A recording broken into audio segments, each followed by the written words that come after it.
যারা এখনো বাড়িতেই রয়েছেন আর কিছুক্ষণের মধ্যেই বেরোনোর প্ল্যান করছেন প্যান্ডেল হপিং এর জন্য, তাদের জন্য একটা সুখবর দিয়ে রাখি।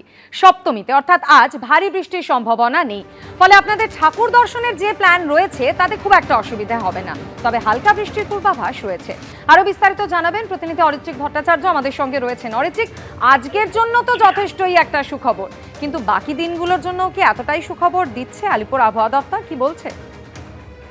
দেখো, আলিপুর আবহাওয়া দপ্তর যেটা জানাচ্ছে যে পুজোর সবচেয়ে উজ্জ্বল দিন কলকাতা ও সংলগ্ন অঞ্চলে সপ্তমী হতে পারে। এই মুহূর্তে আমরা রৌদ্রোজ্জ্বল আকাশ দেখছি এবং গত যে নিম্নচাপ ছিল গত সপ্তাহের শেষ দিকে, সেটার প্রভাব কিন্তু এই মুহূর্তে কেটে গিয়েছে এবং পরবর্তী যে ঘূর্ণাবর্ত তৈরির সম্ভাবনা রয়েছে সেটা আগামীকাল। তার ফলে সপ্তমী এবং অষ্টমী অনেকটাই কিন্তু আকাশ পরিষ্কার থাকবে। কালকে থেকে, কাল বেলার পর থেকে মেঘলা আকাশ শুরু হবে।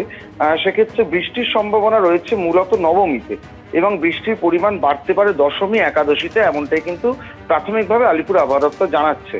তারপরে পুজোর এই দুটো গুরুত্বপূর্ণ দিন সপ্তমী এবং অষ্টমী, সেখানে আকাশ অনেকটাই পরিষ্কার থাকার সম্ভাবনা। অষ্টমীতে মেঘলা থাকলেও বৃষ্টির পরিমাণ কম থাকবে। আজকেও সপ্তমীতে, যেহেতু এখনো দেখো সেপ্টেম্বরের শেষেই এবারে পুজো শুরু হয়ে গিয়েছে, তারপরে প্রায় বলা চলে এখনকার ভৌগোলিক অবস্থান অনুযায়ী বর্ষার শেষে পুজো। তার ফলে বৃষ্টির সম্ভাবনা থাকতেই পারে, তবে সেটা হালকা বৃষ্টি, কোথাও কোথাও এক পশলা বৃষ্টি হলো সেরকম বৃষ্টির সম্ভাবনা।